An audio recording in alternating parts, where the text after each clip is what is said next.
nangyari sa buhay natin.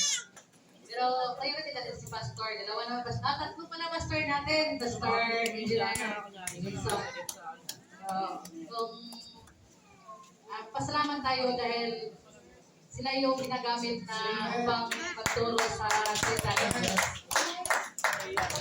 Sa verse naman, makikita sa verse Jeremiah 3:15, and I will give you, sabi ni Lord, and I will give you pastor according to mine heart, which shall feed you with knowledge and understanding.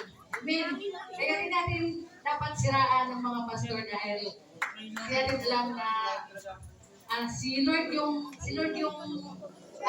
nagpuwento sa kanila kaya sisiraan natin sila tapos hindi natin alam yung ganti na ibigay ni Lord sa atin. Kaya dapat lagi tayong lagi natin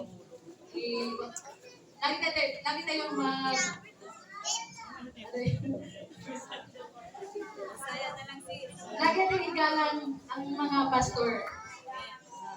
So, tatawagan ko po yung mga, kung sino po yung mga nakakanta dyan ng mga district at pasalamat sa buhay natin at saka sa kay Pastor. Pastor Edward, Pastor Jiri, at Pastor Engineer Jisan. Si Sister Malit.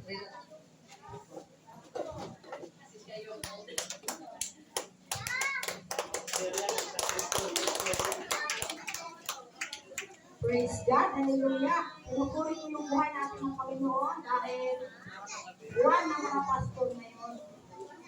Si Pastor Jerry, ako nahin ko dahil si Pastor Jerry sa taging pakasama namin. Kaya alam ko na kung ano ang pag-uugali ni Pastor. Talaga siya ay talagang tapat sa lingkod ng Panginoon. Naalala ko pa noon, pag-ibig din siya. Sinisikreto niya pagbibigay dahil minsan ayaw ni Stephanie sa talaga. Pero sinisikreto niya yan sa akin. Huwag mo na banggitin. Ganun si Pastor. Sa gawain. At kahit may trabaho, nagagampanan niya pa rin ang kanyang obligasyon. Bilang Pastor, minsan dahil tayo ay tao lang, magkakamali pa rin tayo. Siyempre sa daming problema hinaharap ngayon ni Pastor. Pero nanatiling siyang matatag dahil sa suporta ng mga mababait na mga member at saka mga leader. Kaya ganun, ibagalang natin ang ating mga pastor, ganun yung Pastor Edward, kahit bago lang siya dito sa ating, inisipurta din siya sa ating gawain. Kasi pag wala si Pastor, siya nag-take. Kaya pasalamatan din natin si Pastor dahil nakatulong din siya. Ganun yung anak ko.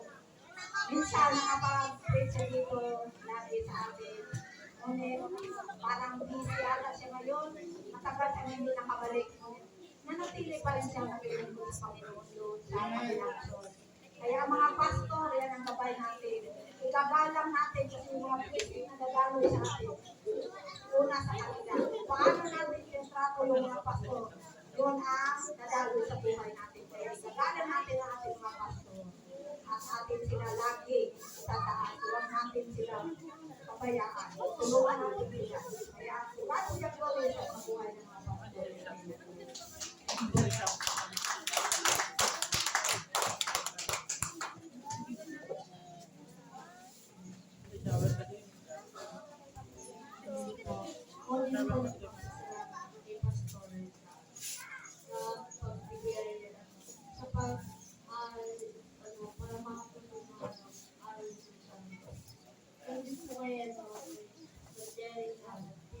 Yung nakaraan po, salamat yung nagaling po.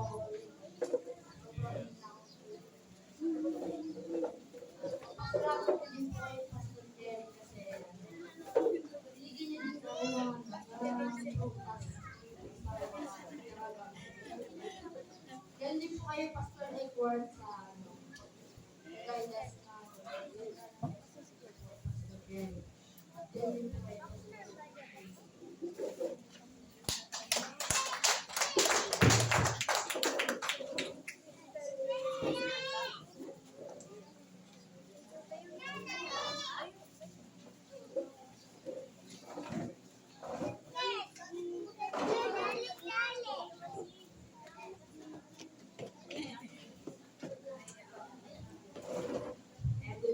po. Nagpapasalamat din po ako sa buhay po ng aking pastor, si Pastor Jerry po.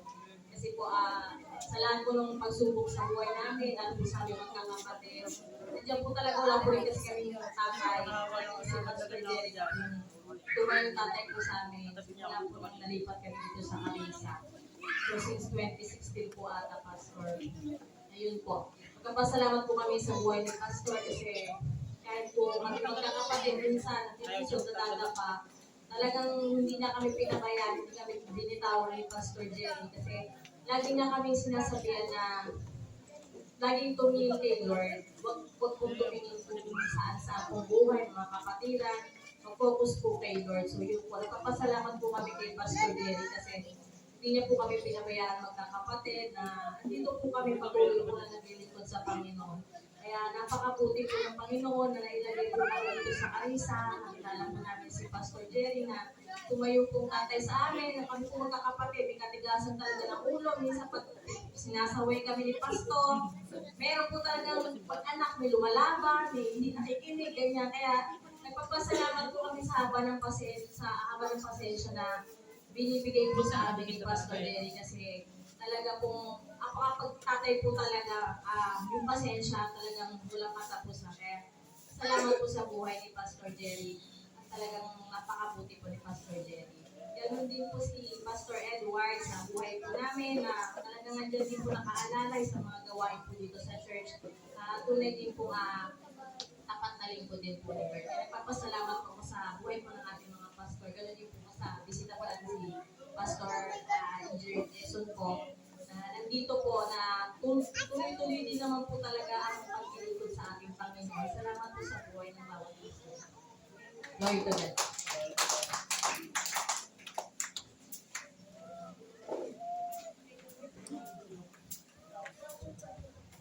Amen. Ako rin po, isa rin po ako sa magpapasalamat sa ating Panginoon sa pagbibigay sa amin ng pribileyo na matagpuan yung ating simbahan na hindi po kasi ganun po kadali na nakapaghanap po kami ng simbahan. Pero ganun pa rin po yung pagbibigay ng Panginoon ng wisdom kung paano po kami makakapaghanap, nakapaghanap ng panibagong bahay namin na panalangin. At maraming salamat sa Panginoon dahil binigyan niya sa amin itong church na to. At binigyan tayo ng mga pastor na nagamit at hanggang ngayon na nagtuturo sa atin. Maraming salamat, pastor, mga pastor po namin, si Pastor Edward, kay Pastor Jerry. Kasi in times po na may problema kaming pamilya, kaming mag-asawa, wala naman po kaming magulang dito eh. Wala po kaming magulang dito. Wala rin ibang makakaalam niyan. Pastor, maraming salamat sa inyo. Kasi nadadama niya po yung pagkakataon na wala kami. Minsan dumadating yan sa bahay, kumakatok sa amin para magbigay ng parcel. Pero, siya pala yung tao na nandun sa labas namin na bibit-bit na bigas. Bibit-bit lang. Salamat sa Panginoon kasi sa biyaya niya, hindi nagamit ng instrumento ang ating pastor. Sa lahat ng nandito, alam ng pastor natin kung ano pagkukulang natin, alam ng Panginoon ang pagkukulang natin. Maraming salamat sa ating mga pastor na binigay sa atin. Paglimpuran natin, anoan po natin ang ating mga pastor, isigalang po natin. Maraming po salamat.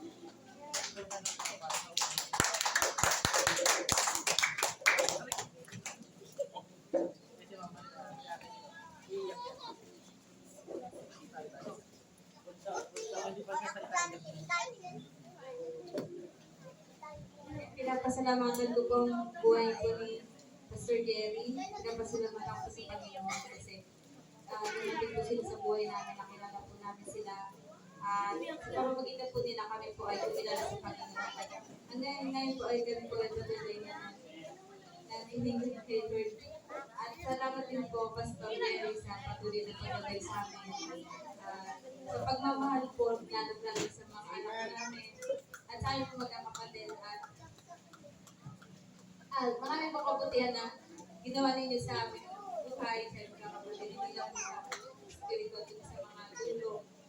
Lahat po. Hindi ko na po mabanggit pero sobrang papasalamat po kay Lord sa buhay ni Pastor Jerry. At pinapasalamat ako po si Lord sa buhay ni Pastor Edward na palagi rin po nandyan Kumbaga, Pastor Edward, na intindihan po natin ang sitwasyon niya. Pwede po siya tumipat ilan tayo. Pero nagpapatuloy po si Pastor Edward na maligid po kay Pastor Jerry. At minsan po, na hihingan din po namin siya ng advice mo magandang gawin or minsan may sama po kami hindi po kami sa kanila ng advice na at binibigyan niya po kami ng advice na hindi na po kay Lord nawawala ng buhay. Kumbaga maraming nahihinga talaga namin sa lagi po siyang present sa mga gawain masipag po sa gawain ni Lord. And kay Pastor Jason naman po nakaka-attend po ako one time dun sa kanilang church at na nakakarinig po kami ng ni Pastor Jason. At masasabi ko po talaga na kung gano'n siya ka-dedicated kay Lord sa pag-wapang talagang nararamdaman niya talaga yung ano niya kay Lord na kasipagan niya at yung willingness niya talagang mag-bigod. Salamat din po sa kanyang naibahay na talagang sumusuporta po kay Pastor Jason para kay Lord po sa kasama ko. Ayan, maraming salamat po sa Panginoon.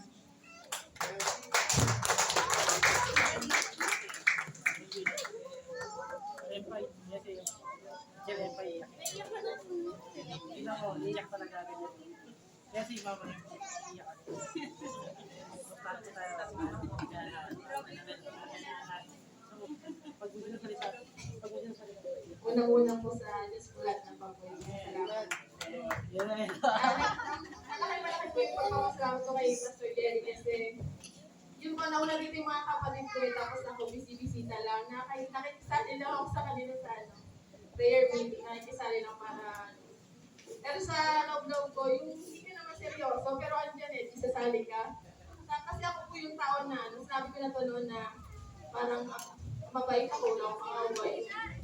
Yung buhay ko, hindi talaga ako nagsisimba. Kahit birthday ko, hindi rin ako nagsisimba. Yung asawa ko po talaga siya yung panasimba, siya yung mga nagpupunta sa mga pero ibig sabihin, siya yung nanahilaw sa aming dalawa ko. Parang okay na ako sa buhay ko na talagang nagdadasal ako, pinagdadasal ko yung mga kapatid ko. Kasi feeling ko sa sarili ko, wala talaga akong problema yung parang sobrang okay na ako. Ibang tao lagi pinagdadasal ko, hindi ako, hindi pamilya ko.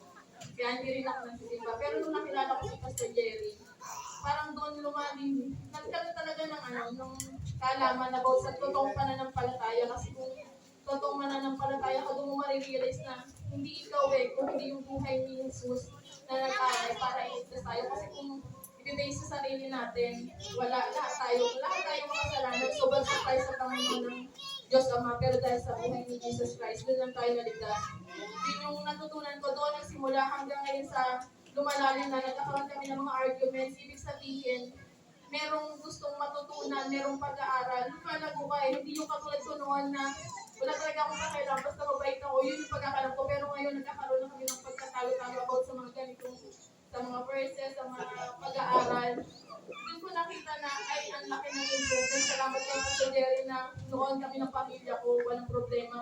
Pero ito, aminin ko, simula nung nabaptize ako, Pastor, bago nabaptize, dumating yung pinakamalaking pagsubok na, sa pamilya namin na, sabi ko, imposibleng mangyari ito kasi ang perfect ng pamilya ko.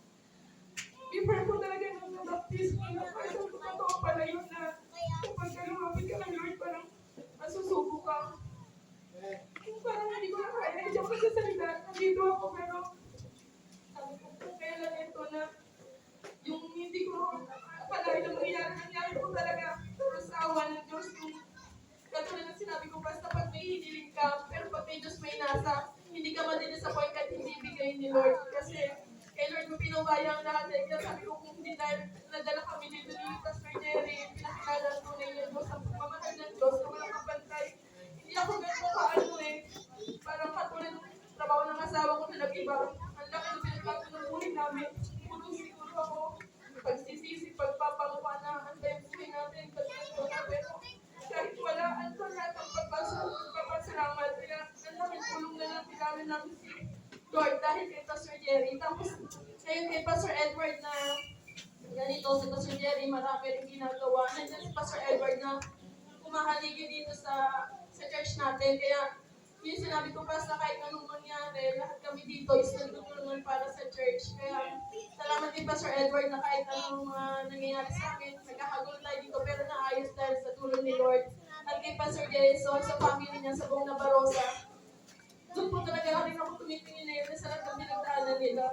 Talagang magtatagumpay sa uli. Basta si Lord ka sa buhay ko na pamilya nila. Kaya sa Diyos talaga magpulit sa salamat.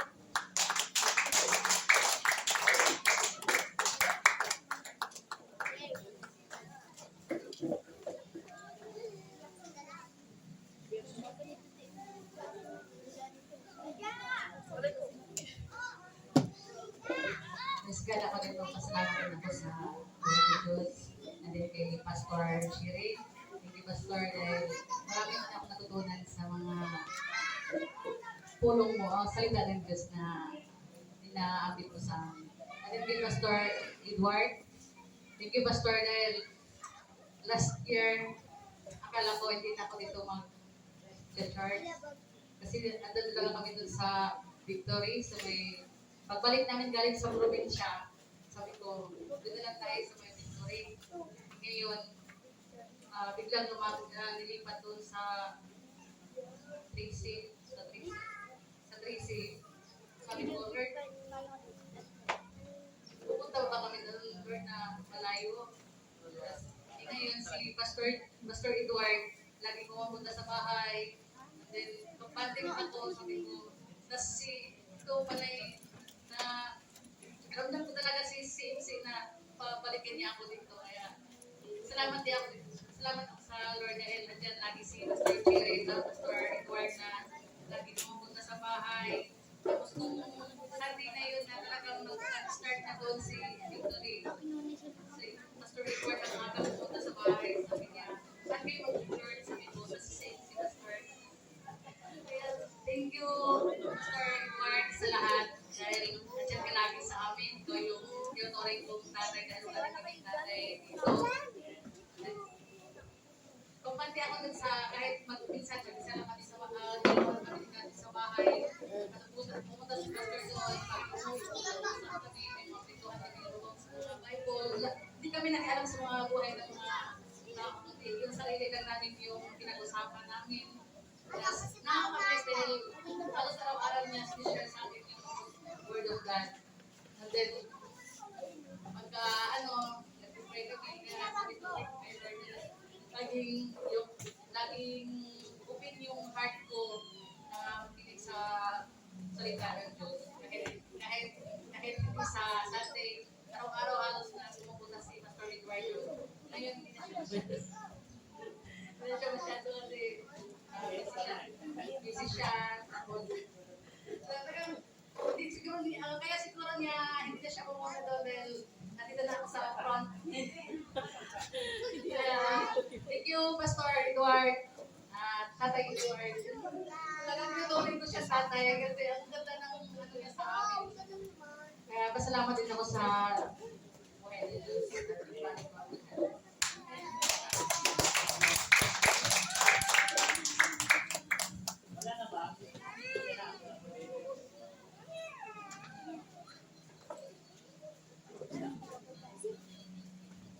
Alam niyo po, nakaka-touch ng puso, nakaka-touch ng loob muli sa mga parangal ng ating mga kapatid.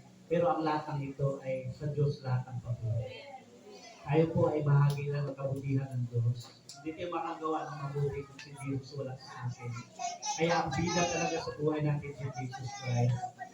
Noong isang araw naalala ko, pastor pala ngayong precision, sabi ko, ang naunang naisip ko, yung kung mga masisipag ang patayuin dito ipag-pray, hindi po kami. Hindi ako.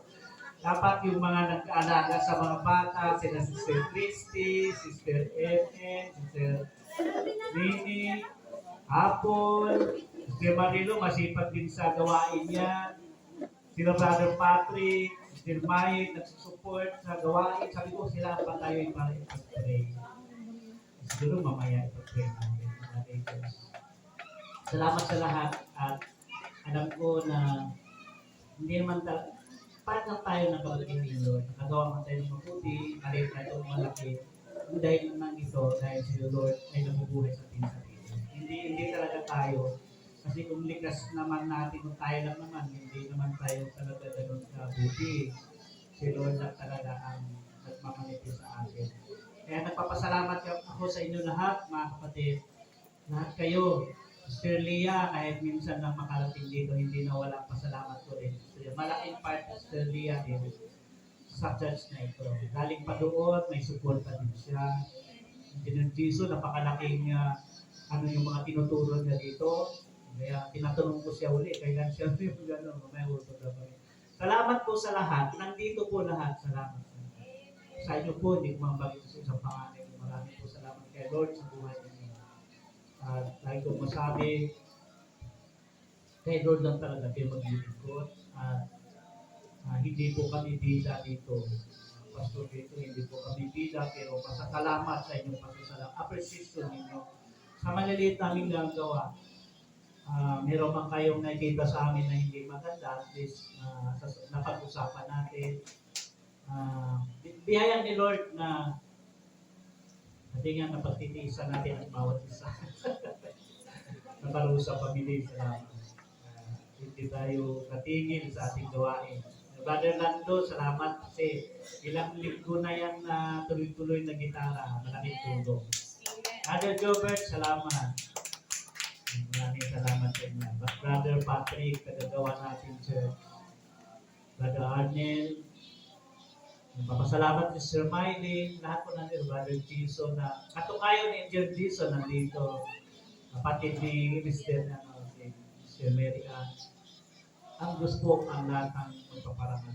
Si Senior Lando, ako po nagpapasalam sa kanyang kasipagan dumalo, lalo sa prayer meeting, napakasipag. Sila mag-asawa, aking present silang dalawa. So Edward, salamat. Wala ako dito. Siya po yung na-church pastor. Kaya lahat ng gumagawa para sa tayo, sa kanya lahat ang papuri. Kaya Ron lang talaga. Salamat sa tiyan. Salamat sa tiyan.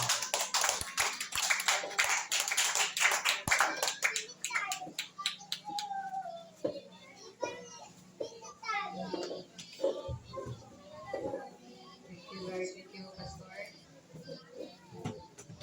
Hindi ka talaga ako sa message ni Pastor Edward. Ipag-pray muna natin si Pastor. Ang tatlo natin, Pastor.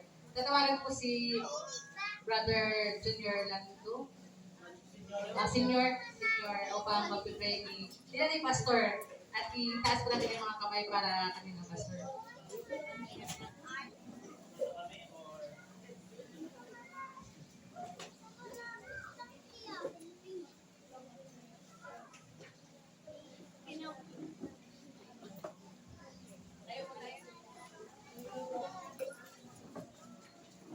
Praise God, hallelujah.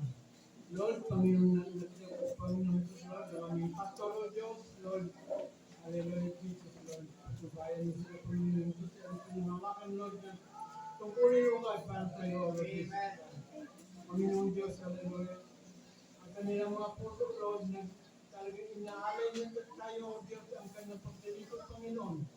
Lord, huwag pabayaan ng mga pastor na ito, kung sila, Lord, ang kahit Panginoon sa Lord, sa mga nag-aaral ng iyong banal salita o Diyos, ang may kamuhay namin, Lord, ang isang Lord, Panginoon Isos, maraming salamat, Lord. Mga oras na ito na nandito kami lahat, Lord, na lumadalo sa iyong gawain, Panginoon. Ang lahat ay aming sinasabala sa iyong pangalan. Jesus Christ. Amen. Amen. Thank you, Lord. Ngayon nagdako na tayo sa mensahe ni Pastor Edward. Buksan po natin ang mga puso at isipan upang doon po natin ipasok yung salita ng ating Diyos.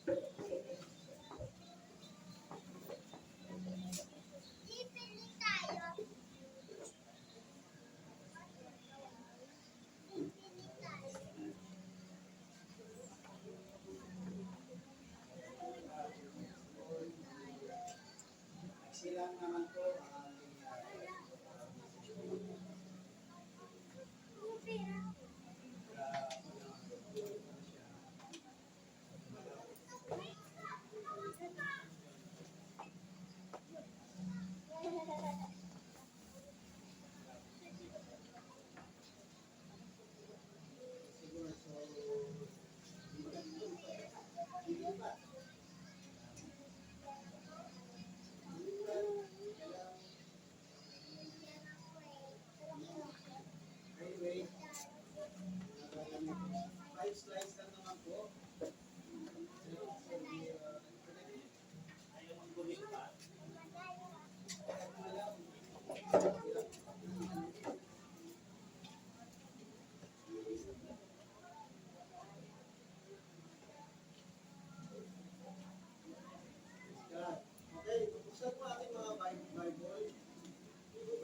ating Panginoon.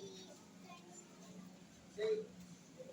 Jeremiah, kapag natin ng Jeremiah 29, alam na natin, parang alam na natin yan, 29:11 to 13. Basahin ko po, o basahin po natin ang Jeremiah 29:11 to 13. Okay.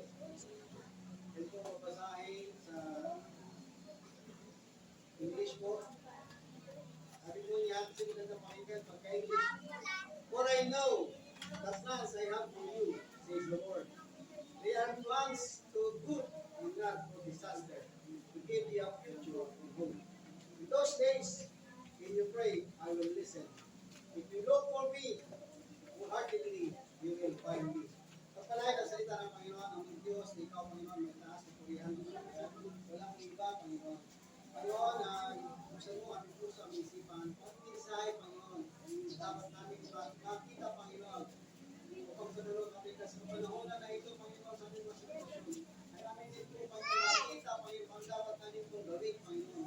Lalo sa panahon ngayon, Panginoon, sa mga nangyayari sa ating paligid, sa buong bansa at buong mundo, Panginoon. I pray, Lord, that you will ask forgiveness, Lord, Father God, sa mga nagagawa namin magkukulang pagkakasala sa iyo, Panginoon. Sa ganoon, patuloy ka, Panginoon, na pagkilos sa aming buhay. Panginoon, salamat, Panginoon, sa mga tugulang tayo sa Kristo na nagbubuo sa krus ng Kalbaryo. Kung siya umugas, Panginoon, sa aming mga kasalanan. Salamat, Panginoon, God, sa pagkiling pagmamahalan nila po sa amin. Sa pagkiling, Panginoon, ay lunas sa lahat ng aming karamdaman at aming kaligtasan. Salamat, Panginoon. We give you glory, honor, and praise in Jesus' mighty name. Amen. Amen. Yan po sa verse 11. Ang ating pong mensahe po, sorry po. Ang aking pong mensahe, pinamagatan ko pong mensahe ng pag-asa at pagpapanumbalik sa hinaharap. Amen. Therefore sa verse chapter 11, sabi po niya, number 1, the promise of God's plan. Ang pangako ng Diyos sa kanyang plano. Plano ng Diyos na pinangako. Sapagkat batid kong lubos, sabi mo sa Tagalog, ang mga plano ko para sa inyo. Mga plano hindi ninyo ikakasama, hindi para sa inyo ikabubuti. Ito yung mga planong magdudulot sa inyo ng kinabukasan, punong-puno ng pag-asa. Atin lang pong bigyan ng kaunting konteksto po nito. Ang panahon po na yon, ang Israel po ay captives under Babylonians. Sila po ay tinalo at sila po talaga ay parang panahon ng depression sa kanilang buhay. Alam niyo po, yun yung hinahanap po sila, their seek God. Their seek message from God. Bago dumating ang utos ng Panginoon kay Jeremiah, mayroon pong nagtuturo sa kanila na ito ay mali. Sabi lang nagtuturo sa kanila, sandali lamang kayo ay maghirap. Huwag kayong mag-alala. 2 taon lang daw sila yung maghirap at sila yung makakalaya na. Ngunit hindi po gano'n ang pangyayari. So, ang pangyayari po ay nung dumating po si Jeremias, binigay po niya ang kanyang mensahe na huwag sila mag-alala sapagat inutusan ng Diyos si Jeremias, ibigay po ang mensahe para sa kanila.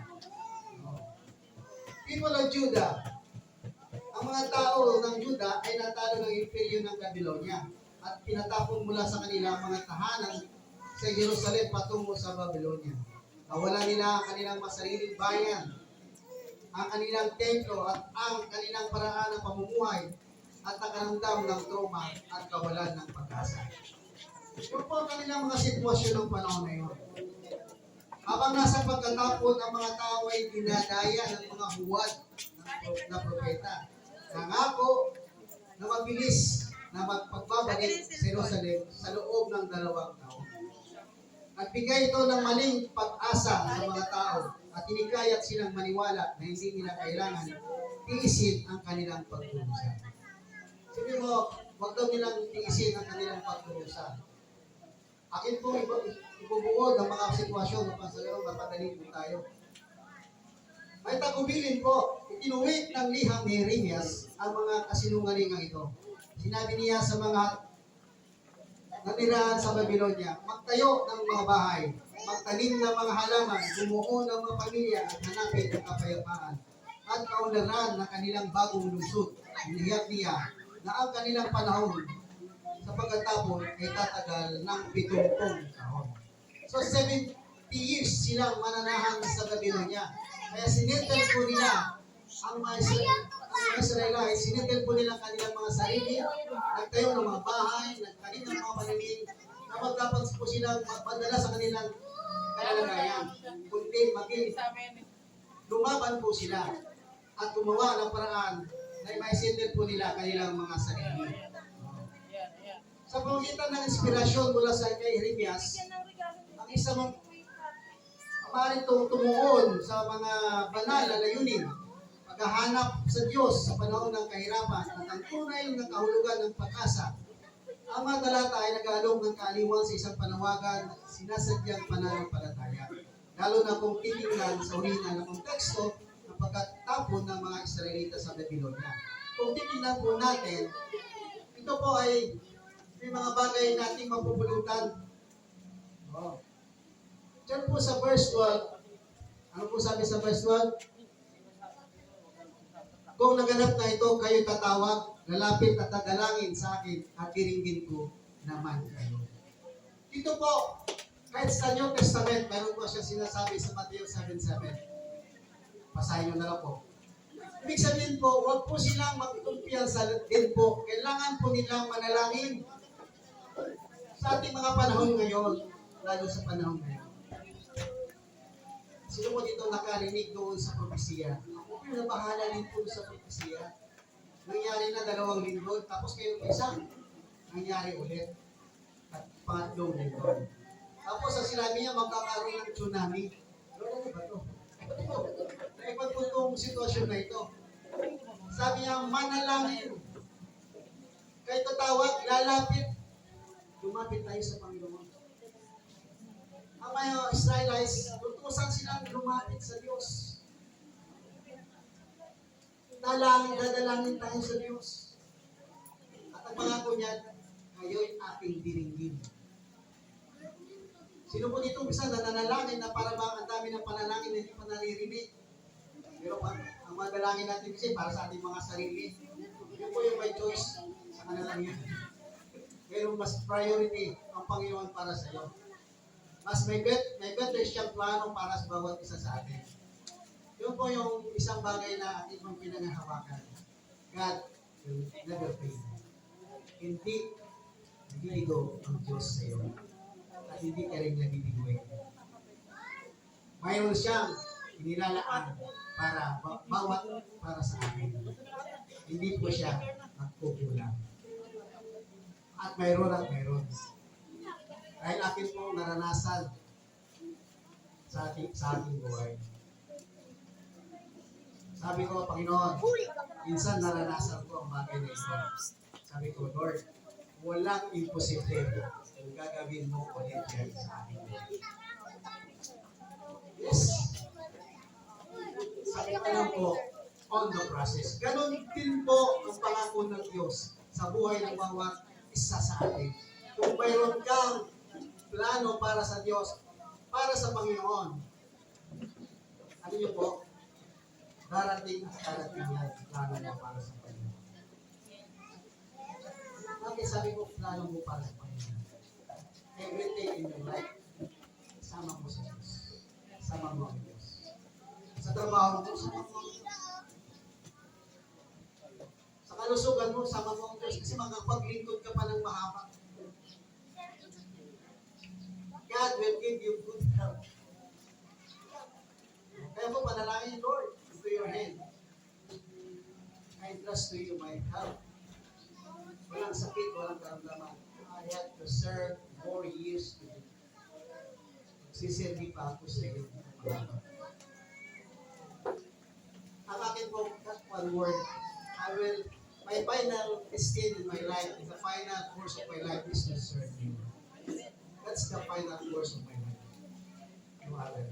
Wala na pong ginawa sa aking buhay, kundi para sa Panginoon. Kaya lahat ng pinaplano ko, lahat ng plano ko, lahat ng pangarap ko is for the Lord. For God. I'm dreaming big for the Lord. Kaya, kapag dadalangin ka para sa Panginoon, dadalangin ka, diringin ka ng Diyos. Walang imposible ko sa Kanya. That is the word. Na kailangan magtiwala ka. Yan po yung pananampalataya. Sabi nga, diringgin ko naman kayo. Sabi nga doon sa Matthew 7:7, ask, mingi ka, bibigyan ka. Sabi nila naman, depende sa heart. Yes. Depende sa motive. Yes. Kapag ka sarili mong motibo at alam ng Diyos, mapapahama ka. Ha? Distance. Keep distance sa Panginoon sa mga gusto mo sa buhay mo. Baka mapapahama ka. Dito po sa verse 12, tinuturan niya po tayong tumawag, lumapit, manalangin. At pinapakita niya din po dito na diringgin ka. Kung hindi po siya bingi, hindi po niya tayo pababayaan. Depende po sa ating mga motibo. Sabi po niya sa verse 13, kapag hinanap ninyo ako, ako'y inyong matatagpuan. Kung buong puso ninyo ako mahahanapin. Ito po yung, kung buong puso nyo akong hahanapin. I want heartedly to seek God. Kasi sometimes you just pray, repray na lang ng repray yung panalangin natin, at bibigkas na lang natin, without our heart. Nagpipray tayo na lang, okay, yun na lang din yung panalangin mo, yun na lang din ang prayer mo. Wala nang sense, wala na nanggagaling sa puso. But if you are in you, nanggagaling sa heart mo, sa puso mo, ano niyo po yun? Mararamdaman niyo po at maranasan niyo yung response. The Holy Spirit will move in your life at that moment in your life. Hindi ka po niya bibiguin. Kaya, buong puso niyo po hahanapin. Wholeheartedly to seek God. Andyan ako sa panalangin mo. Andyan ako sa paghahanap mo. Hindi ako magtatago. Sabi ng Panginoon. Kaya sa pangako niya, I will never leave you nor forsake you. Hindi niya daw tayo forsake. If we have a good heart and wholeheartedly seeking God. Kaya napakabilis po. Yan nga po niyan, yung verse 13, yan ang pinakalas. Buo ninyo kung buong puso nyo kung hahanapin. And the conclusion po, ang mga plano ng Diyos ay humahantong sa tunay na pagmatagalang pag-asa. Okay? Ang mga plano ng Diyos ay humahantong sa tunay at pagmatagalang pag-asa. As forever hope, habang nababuhay ka dito, umasa ka sa Diyos. Sapagkat ang pag-asa na yan, hanggang sa kabilang buhay, maasa ka. Ganun din po, na ikaw ay makasama doon sa kanyang kaharian. Tayo ay tinawag na magtiwala sa kanya, sa kanyang mga layunin, makipag-usap sa pamamagitan ng pananalangin. At hanapin siya ng buong puso. Alam na, hinahanap na niya. If you seek God, there's always a good reason. And there's a good result. In your journey of your life, sa nagbayan ng iyong buhay, asahan mo na kasama mo siya. Huwag mo lang siya iwanan. Pero ang Diyos, kahit iniwanan mo siya, hindi kanya iiwan. Nandiyan siya sa kanila. Acknowledge Him in your life. When you pray, ilang beses ba kayong manalangin? Ang tanong. Alam niyo po, dahil sa aking trabaho, ginagawa ng trabaho, madaling araw na po ako umuwi. Alas 2. Nakatulog ako alas 3. Kung mabuti ko siya, wala na akong tulog. But I thank God. Kasi po, minsan, pagdating ko po doon sa location, doon po kami, ako po ay nag-pray. So, ako sa motor, o tumatayo, naglalakad, ako naghihintay ko. aming mga sasakyan. Kaya minsan po, gawa ng Diyan doon kaaway sa akin, hindi niya ko pinamalis ng bahay basta agad-agad. Sabi ko, pagkat ako na ako tulog ako. Sapagkat pag nandun na po ako, nagka-travel na po ako papunta doon sa Vista Mall, Skyway. At ako ako'y nagagayin na my first prayer sa ako'y nagpabiyahe. Lord, bless the Lord people sa aking kasama. Bless you po lahat ng mga sasakyan. And most of the time, nakaka-contact po ako mga Christians. So yun po, sabi ko, I thank God. Ayaw ko na po talagang sana magbiyahe. Pero sabi ko, hindi ka nagagamit. Hindi ng pag-asa sa mga tao. Gusto isa, isang sasakay ako na ano sila, inspirado na ang dami ng problema sa kanilang buhay. So I thank God for that. So nagagamit po tayo. Kaya una po sa lahat, kung ano yung plano ng Diyos para sa iyo, magamit yun. That's the main point. The purpose ng Panginoon sa atin is to be used by God. May pangaral, may share yung gospel, ang kaligtasan, may palaganap, ang pagliligtas ng ating Panginoon Jesus. So yun po, actually, ang ganda-ganda na po nagagawa kong slides. Nakita na. Glory to God, pero kahit pag nagalaw, nahirapan ko na itirap. I thank God for this message. Kasi po, the plan of the Lord, I have a big plan.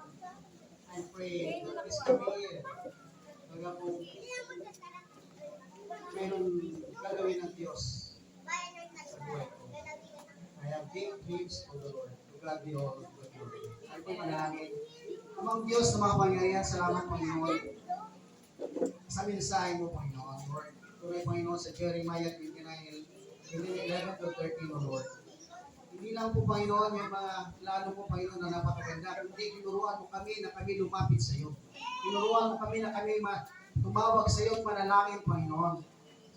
Father God, tinuturuan mo kami, Father God, na manampalataya sa iyo. Father God, na umasa sa iyo, Father God. Na kami ibabalik mo, Father God, ang future namin, Panginoon. Hindi lang dito sa lupa, kundi, Father God, doon sa iyong ngayon, na mga kasama ka namin, Panginoon. God is Lord, Father God, na hope namin, Panginoon. Father God, we give you glory, Father God, sapagkat tunay po, ikaw lamang, Panginoon, na nakapanahan, Panginoon, sa aming puso, sa aming isipan. Ikaw lamang, Panginoon, na nakakapagbigay, Panginoon, ng kaginawan, kapayapaan sa aming buhay, sa aming puso. Panginoon, ikaw lamang, Panginoon, nakapagbigay, Panginoon, hanggang sa araw-araw naming pangangailangan. Salamat, Panginoon, sapagkat tunay po kumakatagpo ka sa bawat isa. Kung minsan, Panginoon, parang wala na. Ngunit alam namin, Panginoon, nagkakalog ka pa, nagbibigay ka pa. Salamat, Panginoon, sapagkat kung minsan, Father God, ang dami ng sakit karamdaman. Ngunit, Father God, we thank you, Father God, kasi you're Jehovah Rapha, our healer. You're Jehovah Jireh, our provider, Lord. Salamat, Panginoon, sapagkat tunay po ang iyong pangako sa bawat isa. Panginoon, ay tapat ang iyong mga pangako sa amin. Lord, mapaghahawakan namin, Panginoon, ang iyong mga salita.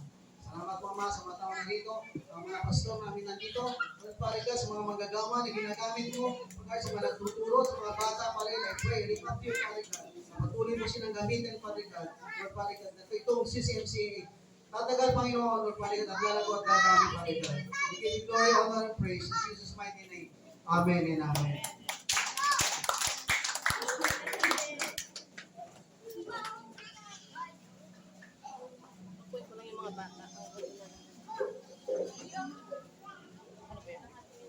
Praise God, thank you Lord. Ganda ng mensahe ni Pastor Edward. No? Kailangan talaga natin magdasal sa panahon ngayon. Kasi maraming nangyari sa Luzon, sa Visayas at saka sa Mindanao. Yung pagyanig, halos oras-oras. Ngayon, dito sa Luzon, yung big one na sinasabi nila. Handa na ba tayo kunin ni Lord?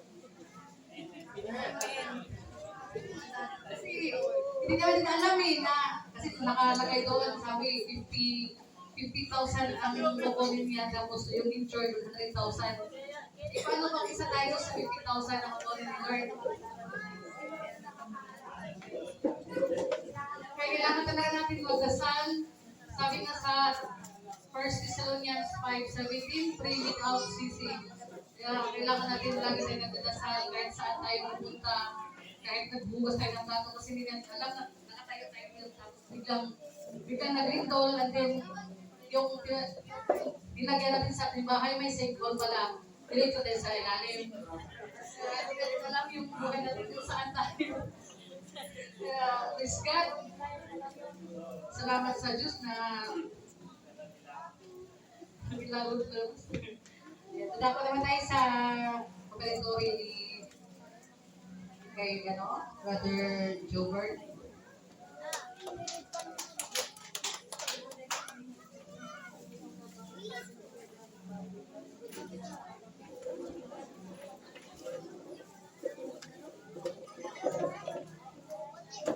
Kaya maraming salamat sa Sir Mario. Babasahin ko lang po yung verse na sa Pilipos 9, verse 4, chapter 19. At buhat sa kayamanan niyang hindi mauubos, ibibigay niya ang lahat ng inyong kailangan sa pamamagitan ni Yesu Cristo. Kaya sabi nga po niya, ang lahat ng ating pangangailangan ay magmumula lahat sa ating mga Panginoon. No? At sa pagbibigay natin ng ating kaloob sa ating bahay tambahan, at ito ay dapat bukas sa ating kalooban at bukas sa ating puso at hindi tayo napipilitan lamang. Tulad ng dati sa akin send ko lang dati yung pagawa ng bibigay ito. Halos parang ayaw magbigay kasi yung pera ko na lang, konti na lang, saktuhan lang. Pero sa pamamagitan niya ito, sa napapakinig ng pananasalita noon, at naiintindihan ko yung mga pagbibigay ng kahit sa yung blessing talaga pag nagbigay kay Lord, ibabalik niya sa iyo ng 16 degree at maapaw. At lahat ng pangangailangan namin, kahit na wala kami ng trabaho, wala kami pagkukunan. Meron pa rin mga taong nasusuporta sa amin o ginagamit ng Panginoon para tulungan kami sa araw-araw. Kaya po, sabi ko po dito ay basta lang lahat ng pangangailangan natin ay sa Panginoon lang natin matatanggap at siya lang magbibigay sa atin ng mga oras. Tayo pipunti tayo at ipagpalalaki natin sa Panginoon. Panginoon, maraming salamat Panginoon sa pagdating ng Panginoon. Narito po ang aming kaloob, Panginoon, na inayahan po namin sa iyo, Panginoon, ng buwan at taos po sa aming puso, Panginoon. Panginoon, i-bless niyo po, Panginoon, ang mga kapatiran namin, Panginoon, na ibigay sa iyo, Panginoon. At gabayan niyo po, Panginoon, ang kanilang mga business, Panginoon. Magpalain niyo sila, Panginoon, sa araw-araw, Panginoon. At kayo din po yung mga pinasukunan nila ng mga gobyerno, Panginoon. Kayo man sa kanilang mga trabaho, Panginoon. I-increase niyo po ang kanilang mga sahod, Panginoon. Pagpalain niyo po ang kanilang mga amo upang maibigay sa kanilang mga tamang pagpapasahod, Panginoon. Paging sa business man, Panginoon, magkaroon po sila, Panginoon, ng maraming customer, Panginoon, upang maraming po silang kitain sa araw-araw. Ngayon pa ba, Panginoon, maraming salamat sa iyo, Panginoon. Sinupurit nila ang dakilang po namin, Panginoon. Sa pangalan ng anak ko, Jesus. Amen. Tayo sa Panginoon tayo ay magbigay. Magbigay tayo sa Panginoon tayo ay magbigay. Ibabalik, sisig, ngiti at umaakaw. Ibabalik, sisig, ngiti at umaakaw. Magbigay tayo sa Panginoon tayo ay magbigay.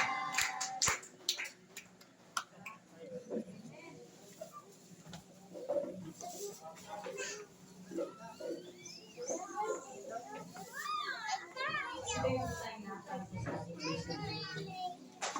Yes, Lord, Panginoong Diyos, amang makapangyarihan sa lahat. Pinupuri ko na rin ang ilangalan mo, Panginoon. Maraming salamat po, Panginoon, sa matagumpay po na gawain ito, Panginoon, na ipinagkakaluto namin sa tanging dakilang pangalan mo lang, Panginoon. Maraming salamat po, Panginoon, sa lahat po, Panginoon, na inuwi namin sa araw na ito upang maibahagi po ang inyong kalooban, Panginoon, sa lahat po ng gusto ko, Panginoon, na kayo kung naniniwala, Panginoon, na kahit anong mangyari sa mundo ito, Panginoon, naniniwala po kami na kami po inyong iniligtas na. At kami po ay payapa po, Panginoon, na kung ano man pong sitwasyon na maganap, Panginoon, kami po ay sasayin. Maraming salamat po, Panginoon, sa aming po mga pastor, Panginoon, na patuloy po na nagbabahagi, Panginoon, ng inyong mga salita, na patuloy po yung ginagamit, Panginoon, upang maunawaan po namin ang lubos ang inyong pong pangako sa amin. Maraming salamat po, Panginoon. Nawa po, Panginoon, sa pagpuli po ng bawat isa, ay gabayan niyo po sila, Panginoon, at baon-baon po, at maisabuhay ang mga narinig po nila sa araw na ito, Panginoon. Maraming salamat po sa pagpuli po namin ng inyong mga salita. Tunay po na siyang gabay sa amin.